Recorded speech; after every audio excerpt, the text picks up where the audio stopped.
So we're going to switch gears now, and in the weeks to come, we'll be moving from discussing personal narratives to discussing argument and argumentative writing. And in order to fully discuss and understand argument, we have to first discuss what rhetoric is. So this lecture is going to cover some basic ideas about what rhetoric is and how we use it in our writing and in our speech and in our daily lives. So one basic and simplified definition of rhetoric is the art and practice of persuasion. So often when you're taught about rhetoric, you're taught that rhetoric is the art of persuasion. While this gets at an aspect of rhetoric, it's a very incomplete definition of what rhetoric is. So as we move through this lecture, we're going to build a more complete definition of rhetoric and what it is, and finally arrive at the end of the lecture at a definition that is more robust and more accurate to the idea of rhetoric. So here's a different definition of rhetoric from the philosopher Plato. He noted or described rhetoric as the art of enchanting the soul. Now, what does this mean, right? It's a very different definition from, say, the previous one, the art and practice of persuasion. The art and practice of persuasion, that's a very practical definition. And if we look again at Plato's definition, the art of enchanting the soul, that's a more emotional definition of rhetoric. And that's important to understand the difference in those two definitions, because rhetoric is something that is both very practical in that we use language. We use rhetoric to make a point, to convince, to make an argument, but rhetoric also has an emotional component to it. Language has an emotional component. So what Plato is really getting at here is that language or rhetoric is capable of reaching an emotional part of humans, right? And he's calling it the soul. You can call it whatever you want, but rhetoric is capable of touching a part of the human brain, the human heart, in order to produce a desired effect. So let's think about Plato again. So Plato noted this: Socrates asks, "Must not the art of rhetoric, taken as a whole, be a kind of influencing of the mind by means of words, not only in courts of law and other public gatherings, but in private places also? And must it not be the same art that is concerned with great issues and small, its right employment commanding no more respect when dealing with important matters than with unimportant?" Okay, so that's a mouthful, but simplified, let's look at that first part of the sentence. Must not the art of rhetoric, taken as a whole, be a kind of influencing of the mind by means of words? So that's another aspect of rhetoric and language. Influencing of the mind by means of words. So if we really focus in on this part right here, we can get at another aspect of what rhetoric is. Influencing the way people think by the words that you choose to use in your writing or your speech. Okay, so another thinker, Socrates, from 353 BCE, had a little bit more to say. So let's read through this. Another mouthful. "But since we have the ability to persuade one another and to make dear to ourselves what we want, not only do we avoid living like animals, but we have come together, built cities, made laws, and invented arts. Speech is responsible for nearly all our inventions." And we'll stop there. I'll let you read the rest on your own. But here, Socrates is arguing that speech and rhetoric, the ability to produce language, is what distinguishes us from other animals, right? And we know this. We know that we humans are the only creatures that can produce verbal language and written language. But here, Socrates is giving so much power to speech and to rhetoric by saying it's responsible for nearly everything humans have accomplished in our lifetimes. All right, and Aristotle, one of our great thinkers who came up with so much that we know about rhetoric and expressed many ideas about rhetoric, noted this: let rhetoric be defined as an ability in each particular case to see the available means of persuasion. So there's that word persuasion again. And we'll come back to this idea of persuasion being a part of rhetoric, but not the whole. Okay, so moving forward in time from the ancient Greeks, we come to the 19th century and the philosopher and thinker Friedrich Nietzsche, who said, "The power to discover and to make operative that which works and impresses with respect to each thing, a power which Aristotle calls rhetoric, is at the same time the essence of language." Okay, so here's another way to define rhetoric: the essence of language, right? This describes rhetoric as the core elements of language that we use to express ourselves in writing or in speech. But also he noted the power to discover, right? Rhetoric as a means of discovering thoughts, ideas, feelings.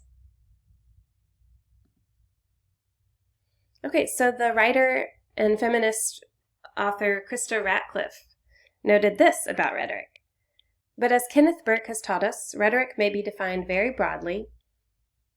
For example, I tell the students in my undergraduate rhetorical theory class that the study of rhetoric is the study of how we use language and how language uses us." I love this definition, right? Rhetoric as the study of how we use language and how language uses us. So that again gives rhetoric and language so much power, right? And if you take away anything from this lecture, what I'd love for you to take away is this idea that language has power. Rhetoric and how we use language has immense power. Christine Ferris noted, "What rhetoric has always addressed, not the mastery and regulation of language so much as the ways in which language shapes, reflects, and changes practices among members of particular communities." So let's look at a few examples of strong and effective rhetoric. So often when we hear the word rhetoric, we think immediately of speeches, right? Particularly political speeches. And that is sort of the origin of rhetoric, right? This idea that speakers and great thinkers from even ancient times were using rhetoric as a means of convincing an audience, a live audience, of their points, their ideas, their thoughts and feelings. So if we think of more recent examples, we can think of Barack Obama, who his legacy, beyond just being a president, his legacy is often described as that of a great speaker, right? He is a great rhetorician. He had a great ability and has a great ability with rhetoric. And that means the way he uses language in the written form, but also the way he delivers his oratories or his speeches. He's able to speak well, but rhetoric is not just speech. So I want to clarify that. Rhetoric is also the way words form and the way we use them on the page in the written word. So this is an excerpt from his famous speech, "The Audacity of Hope." So let's read through this. "Hope in the face of difficulty, hope in the face of uncertainty, the audacity of hope. In the end, that is God's greatest gift to us, the bedrock of this nation, a belief in things not seen, a belief that there are better days ahead. I believe that we can give our middle class relief and provide working families with a road to opportunity. I believe we can provide jobs for the jobless, homes to the homeless, and reclaim young people in cities across America from violence and despair. I believe that we have a righteous wind at our backs, and that as we stand on the crossroads of history, we can make the right choices and meet the challenges that face us." So let's look through some aspects of this excerpt a little bit and kind of dissect the rhetoric that Obama uses in this speech. So when you think about rhetoric and language and the power of it, you can often think about the different rhetorical devices that one has at one's disposal with language to convey or create a specific effect. So what Obama is using in this particular speech is the rhetorical device of repetition. So if you look at this first little paragraph, you see the word hope repeated several times, right? Hope in the face of difficulty, hope in the face of uncertainty, the audacity of hope. And the word hope is being deployed in different positions in the sentence, different positions of each clause of the sentence to create a different effect, but also to drive that idea home to the listener, right? Or to the reader. Hope, hope, hope. The more we see a word repeated, the more it's going to stick in a reader or listener's mind. And then we see that happening again down here in the rest of the excerpt. I believe, I believe, I believe is the beginning of each sentence. And so that is a rhetorical device that we call anaphora, where the beginning words or phrase of a sentence are repeated several times to create a desired effect. So just some other examples, and you can read these on your own, but other authors, other speakers, other thinkers have used rhetoric in really effective, powerful, beautiful ways. So when we think about rhetoric, one way to think about it on a very basic level is the power, the beauty, the effect of language, right? Not necessarily to persuade, but to do many things, right? And we're going to talk at the end of this lecture just a little bit about the capacity of language and what it's able to accomplish. We even see rhetoric in popular television shows or movies, right? Effective language, effective speech that creates a very poignant and strong moment. And here's just another example from the author Audre Lorde.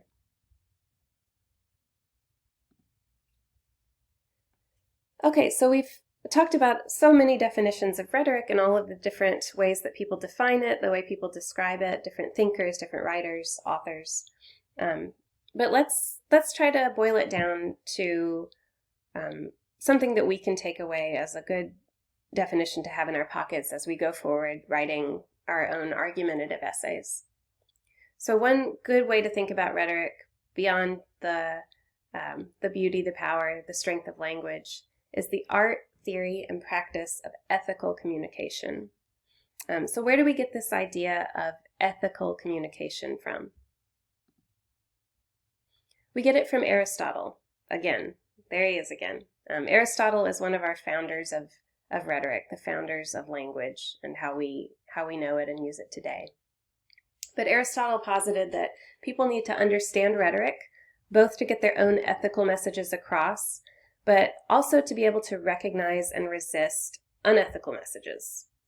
So when we think about misinformation or disinformation, we live in a world where that's floating around all over the place, these false ideas, and we need to be able to recognize them, right? So that's one reason we study and learn about rhetoric, is not just to be able to communicate our own messages, but to be able to recognize messages that are detrimental to us. So again, remember what I said earlier.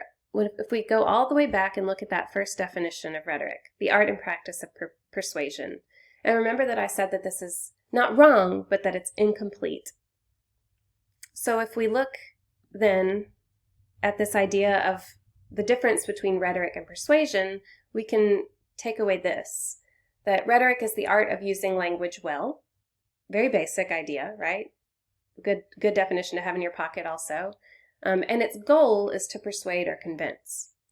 So because persuasion is often accomplished through rhetoric, it can be considered a function of rhetoric rather than a definition of it or an interchangeable term for it.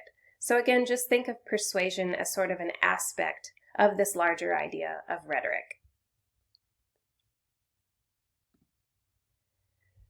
Okay, and just a few last ideas. The capacity of language is very great.